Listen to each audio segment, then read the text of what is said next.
আর কবর খুব একাকিত্বের জীবন। আসলে মৌতের যে যন্ত্রণার কথা আমরা বলি না, এটা সবচেয়ে বড় বিষয়টা কি জানেন? এর শারীরিক কষ্ট তো আছেই, এই যে দুনিয়ার সবার থেকে বিচ্ছেদ, এটাই হচ্ছে যন্ত্রণা।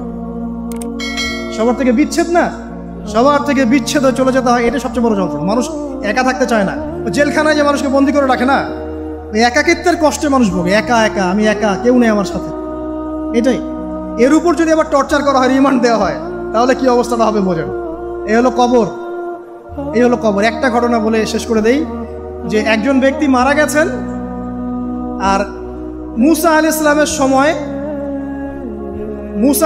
সময় বানু ইসরাইলের কোনো এক নবী, আমি ঠিক নাম বলতে পারবো না যে কোন নবী, কারণ নামটা হাদিসে আসে নাই, কোনো একজন নবী আল্লাহর কাছে দোয়া করছেন, আল্লাহ মৃত মানুষের সাথে আমার একটু কথোপকথন করায় দাও।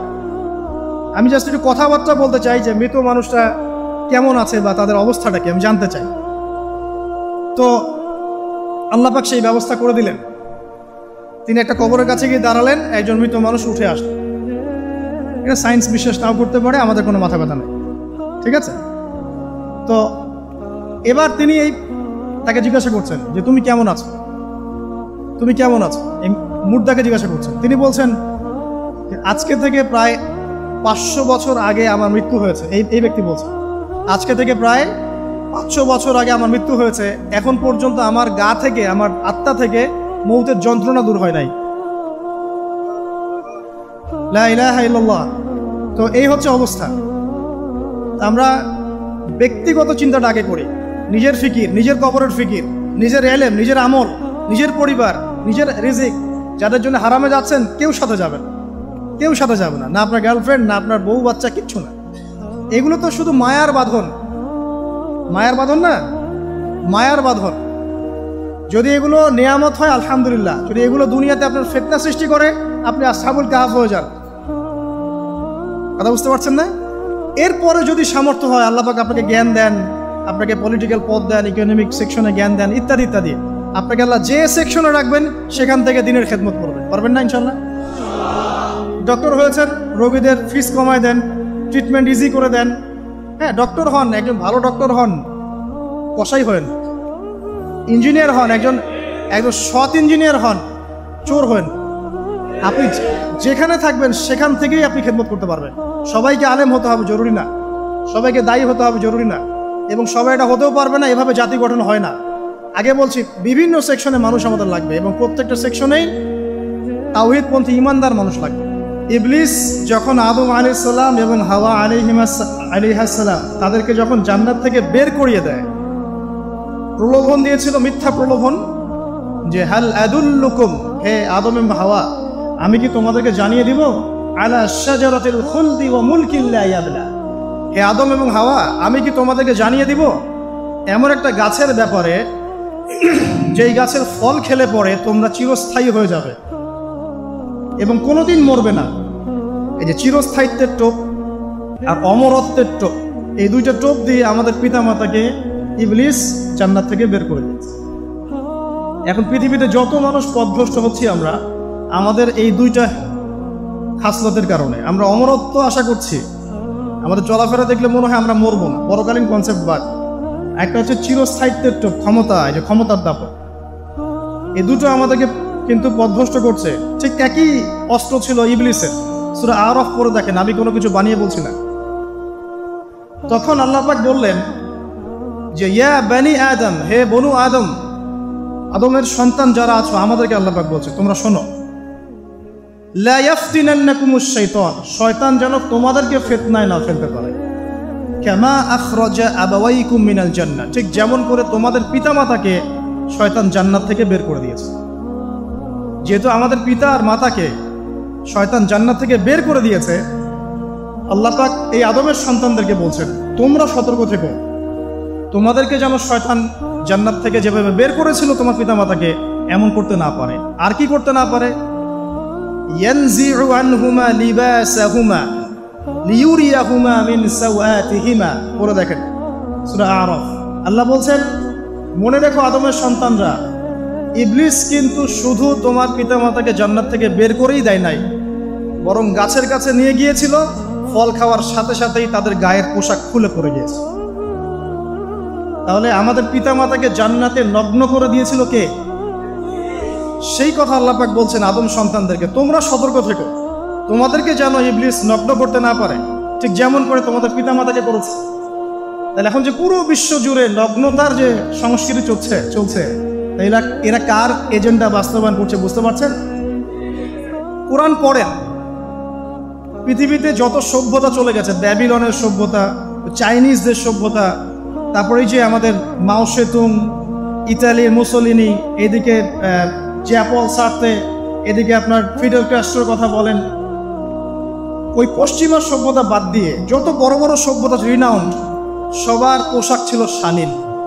আমি চ্যালেঞ্জ করলাম, বুঝে দেখেন, চাইনিজদের পোশাক দেখেন, আগেকার পোশাক, 1000 বছর আগের পোশাক, শালীন পোশাক। তারা কিন্তু মুসলিম ছিলেন না। আপনি এই ব্যাবিলনের সভ্যতা দেখেন, ব্যাবিলনের সভ্যতা অনেক প্রাচীন না? এই সভ্যতার পোশাক দেখবেন এটা অশালীন পোশাক ছিল না। এমনকি আইয়ামে জাহিলিয়াত যেটা আমরা বলি, নবী সাল্লাল্লাহু আলাইহি ওয়াসাল্লাম যখন জন্ম নেননি তার আগের সময় কথা, ওই সময়ে যে মানুষ জেনা করতো, মেয়েকে যে কন্যা সন্তানকে জীবিত দাফন করত, তারপরে ওদের পোশাক শালীন ছিল। হঠাৎ করে বিশ্বে একটা সভ্যতা আসলো পশ্চিম থেকে, তারা বললো যে পোশাক শর্ট হতে হতে হতে হতে এক পর্যায়ে বিকিনি পরে করা শুরু, এবং এখন ওরা সারা বিশ্বে ওটা ছড়িয়ে দিচ্ছে, আমরা সবাই ওটাকে গ্রহণ করছি। আমরা বলছি 1000 বছরের সময়। এখন দেখেন আল্লাহ পাক কি বলছেন, ওয়াইদা ফাআলু ফাহিশাতান, ওই সূরার মধ্যে আছে, যখন তারা কোনো ফাহেসা কাজ করে তারা বলে, তারা বলে ওয়াজাদনা আলাইহি আবানা, আমরা এগুলো আমাদের বাপ দাদাদেরকে দেখেছি করতে। যখন তারা কোনো ফাহেসা কাজ করে তারা বলে, অশ্লীল কাজ করলে বলে, আমরা এগুলো দেখেছি বাপ দাদা পিতৃপুরুষ থেকে করে আসছি। আল্লাহু আমারানা বিহা, আল্লাহ আমাদেরকে আদেশ করেছেন। আল্লাহ বলছেন কুল ইন্নাল্লাহা লা ইয়া'মুরু বিল ফাহশা, আল্লাহ পাক কখনো অশ্লীল কাজের আদেশ করতে পারেন না। আতাকুলুনা আলাল্লাহি মা লা তা'লামুন, তোমরা কি আল্লাহ সম্পর্কে এমন কথা বলছো যে কথা তোমরা জানো না? আল্লাহ কিসের আদেশ করেন? আল্লাহ বলছেন কুল আমারা রাব্বি বিল কিসত, এর নবী বলে দিন আল্লাহ পাক আদেশ করেন ন্যায় বিচারের আদেশ করেন। ওয়া আকিমু ওয়ুজুহাকুম ইনদা কুল্লি মসজিদ, এবং প্রত্যেক নামাজের ওয়াক্তে নিজের চেহারাটাকে একনিষ্ঠভাবে আল্লাহর দিকে ফেরাবে, এই আদেশ আল্লাহ পাক করেন। ওয়া আকিমু ওয়ুজুহাকুম ইনদা কুল্লি মসজিদ ওয়াদউহু মুখলিসিনা লাহুদ্দিন, এবং একনিষ্ঠভাবে তোমরা আল্লাহকে ডাকবে, দোয়া করবে, এই আদেশ আল্লাহ পাক করেন। তো আল্লাহ পাক কি অশ্লীল কাজের আদেশ করতে পারেন? ইতিহাস পড়ে দেখেন, আমি নিজে হিস্ট্রির ছাত্র, আপনি পড়ে দেখবেন, পুরো ঐতিহাসিক পটভূমি পড়ে দেখবেন, মানুষ এই ঊনবিংশ শতাব্দী আসার আগে এত অশ্লীল ছিল না। এখনকার বিশ্বে যত সমস্যা চলছে, কয়েকটা বলি, রিবা বা সুদ, জেনা বা উন্মুক্ত যৌনাচার, তারপরে বেপরদামি অশ্লীলতা, 4 নাম্বার আপনার মাদক, ঠিক আছে, 5 যে বড় মহামারী পর্নোগ্রাফি, যত বড় বড় মেজর সমস্যাগুলো চলছে যেগুলো ইয়াং জেনারেশনকে ধ্বংস করে দিচ্ছে, এগুলোর ম্যাক্সিমাম এসেছে কিন্তু পশ্চিম থেকে। খেয়াল করে দেখবেন, এগুলো কিন্তু বাংলাদেশ থেকে আসে নাই, আসছে ভারত থেকে আসছে, পাকিস্তান থেকে আসছে, সাবকন্টিনেন্ট থেকে আসে নাই, এগুলো দেখবেন একটা নির্দিষ্ট জায়গা থেকে আসছে। তো এই কারণেই আমাদের সতর্ক দৃষ্টি রাখতে হবে যে বস্তুবাদী উন্নয়ন সব কিছু নয়। হ্যাঁ, আমরা জিডিপি বাড়ালাম, ইন্ডাস্ট্রিজ গড়লাম, মঙ্গলে চলে গেলাম, চাঁদে গেলাম, ওকে ফাইন, এগুলোর কেউ বিরোধিতা করবে না, এটা ভালো, নেশনকে এগিয়ে নিতে হবে, এটাই এডুকেট তারও নয়, এবং এডুকেটেই করতে হবে, কিন্তু নৈতিকতার বিসর্জন দিয়ে নয়। নৈতিকতার বিসর্জন দিয়ে ধর্ম থেকে দূরে চলে এসে নাস্তিকতায় বিশ্বাসী হয়ে আল্লাহকে বাদ দিয়ে, রাসূলকে বাদ দিয়ে এই বস্তুবাদী উন্নয়ন আমাদের পরকালকে বাঁচাতে পারবে না। তো পরকালকে বাঁচিয়ে রেখে আমার দুনিয়াকে উন্নয়ন করতে হবে, এবং দুনিয়ার উন্নয়নটা অবশ্যই জরুরি। সারা বিশ্ব যখন এগিয়ে যাচ্ছে, আমরা কেন পিছিয়ে থাকবো? আমি তো এটাও বলি যে এটা অনেক মাদ্রাসার লাইনে যারা আছেন তারা আমার সাথে একটু বিরোধিতা করেন এই বিষয়ে, কিন্তু আমি নিজেই বলি যে সিলেবাসের মধ্যে পরিবর্তন নিয়ে আসার চেষ্টা করতে হবে। শুধুমাত্র এককেন্দ্রিক শিক্ষায় কেন শিক্ষিত হব? এই যুগে চলার জন্য যে উপকারী জ্ঞানগুলো দরকার সেগুলো শিখতে হবে আমাদেরকে। আমাদের আইসিটির জ্ঞানের দরকার আছে, আমাদের ইংরেজির জ্ঞানের দরকার আছে, ম্যাথামেটিক্স দরকার আছে, সায়েন্সের দরকার আছে, আমাদের তথ্য প্রযুক্তি জানতে হবে, অর্থনীতির জ্ঞানের দরকার আছে, পলিটিক্যাল সায়েন্সের দরকার আছে, জিও পলিটিক্স দরকার আছে। এগুলো বাদ দিয়ে শুধু যদি আমি মুখস্থ করে যাই, এই জ্ঞানটা আমার কি কাজে দেবে আমাকে বলে? এই কথাটা অনেকে নেগেটিভলি নেয়, কিন্তু আমি আসলে তাদের ব্যাপারে তাদের সাথে তর্ক করতে চাই না। আমি আমার কনসেপ্ট লালন করি, আমি এতটুকুই বলছি। এবং যারা শিক্ষিত মহল আছেন, বুদ্ধিজীবী মহল আছেন, যারা দেশ সম্পর্কে ভাবেন, যাদের নিয়ে ভাবেন, উম্মাহ নিয়ে ভাবেন, তারা কিন্তু আমার সাথে একমত হবে ইনশাআল্লাহ যে আমরা কিন্তু এই জায়গাটাতে পিছিয়ে পড়তেছি।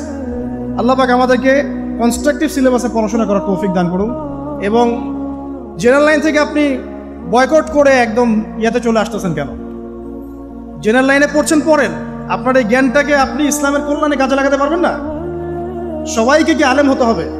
সবাইকে মুফতি হবে, মুহাদ্দিস হবে? অর্থনীতিবিদের দরকার আছে না? পলিটিশিয়ানের দরকার আছে না? ডক্টর ইঞ্জিনিয়ার দরকার আছে না? সব সেক্টরের মানুষের দরকার আছে। আপনাদেরকে আপনাদের জায়গায় থাকতে হবে, ওখানে থেকে আপনারা ইসলামের খেদমত করুন, পারবেন না? একজন ডক্টর, তিনি কি ইসলামের খেদমত করতে পারবেন না ভাই? একজন সৎ নেতা, তিনি কি ইসলামের খেদমত করতে পারবেন না? একজন অর্থনীতিবিদ, তিনি যদি আল্লাহ পাকের হালাল হারাম মেনে অর্থনীতির কোনো বিধান চালু করেন, তিনি কি ইসলামের খেদমত করতে পারবেন না? তো সবাইকে কি বক্তা হইতে হবে? সবাইকে আলেম হতে হবে? এক নির্দিষ্ট একটা শ্রেণীর মানুষ আলেম হবে, নির্দিষ্ট একটা শ্রেণীর মানুষ প্রশাসনে থাকবে, নির্দিষ্ট একটা শ্রেণীর মানুষ জনপ্রতিনিধি হবে, নির্দিষ্ট শ্রেণীর মানুষ ইকোনমিক সেক্টরে থাকবে। এইভাবে আমরা একটা জাতি গঠন করব, এবং সবাই হবে উভয় দিকে শিক্ষিত। একজন আর্মি অফিসার, তার উচিত হবে ইমামতি করার যোগ্যতা অর্জন করা। একজন ডক্টর, তার উচিত হবে ইমামতি করার যোগ্যতা অর্জন করা। আবার একজন যিনি আলেম, তারও উচিত হবে এমন পড়াশোনা করা যে পড়াশোনা দিয়ে তিনি কোরআন সুন্নাহকে হাতে রেখে ওয়ার্ল্ড অ্যাফেয়ার্সকে ডিল করতে পারেন। তো এই বিষয়গুলো আমাদের একটা গ্যাপ চলে আসছে দীর্ঘদিন থেকে। আল্লাহ পাক আমাদেরকে বোঝার তৌফিক দান করুন। আর অ্যাটলিস্ট আমরা যদি নাই পারি, আমাদের দ্বারা যদি কিছু নাই হয়, অ্যাটলিস্ট আমাদের সন্তান সন্ততি যারা আসবে ভবিষ্যতে, আল্লাহ পাক তাদেরকে যেন ইসলামের জন্য কবুল করে নেয়, আমিন। আর ইসলামের জন্য কবুল করলে কারো কোনো ক্ষতি নাই। ইসলামের আন্ডারে প্রত্যেক অমুসলিমের সর্বোচ্চ অধিকার রক্ষা করা হয়, অন্য কোনো জায়গায় করা হয় না। এবং প্রত্যেকটা ধর্মগ্রন্থের মূল কথাগুলো দেখবেন একই রকম। এক আল্লাহর কথা বলছেন, একজন শেষ নবীর কথা বলছেন, সত্য কথা বলার কথা বলছেন, ন্যায়ের পথে চলার কথা বলছেন। প্রত্যেকটা ধর্মগ্রন্থ পড়ে দেখেন, এই যে ওল্ড টেস্টামেন্ট বলেন, নিউ টেস্টামেন্ট বলেন, বেদ বলেন, আপনি বাইবেল বলেন, পড়েন, একটু পড়েন, তুলনামূলক ধর্মতত্ত্বের বইগুলো পড়েন, দেখবেন অনেক মিল আছে। তো সবাই যদি যার যার ধর্ম পালন করেন, কোনো সমস্যা আছে? সবাই যদি যার যার ধর্মের নৈতিক বিষয়গুলো মেনে চলে, কোনো সমস্যা আছে? এই সহজ সরল কথাগুলো আমরা জনগণকে বোঝাতে ব্যর্থ হচ্ছি। এই সুযোগ নিয়ে এক শ্রেণীর মানুষ এক দলকে আরেক দলের বিরুদ্ধে লাগিয়ে দিচ্ছে, স্বার্থ খুঁজে, নিজের স্বার্থে, দুনিয়ার স্বার্থে। এবং ওই যে বললাম একটা সভ্যতার কথা, ওদের স্বার্থে শান্তিপূর্ণ একটা জনসমষ্টির মাঝে ফাসাদ লাগিয়ে দিচ্ছে উদ্দেশ্যপ্রণীতভাবে কিছু মানুষ। এদেরকে চিনতে শিখুন, এদেরকে বয়কট করতে শিখুন। আল্লাহ পাক তৌফিক, বোঝার তৌফিক দান করুন।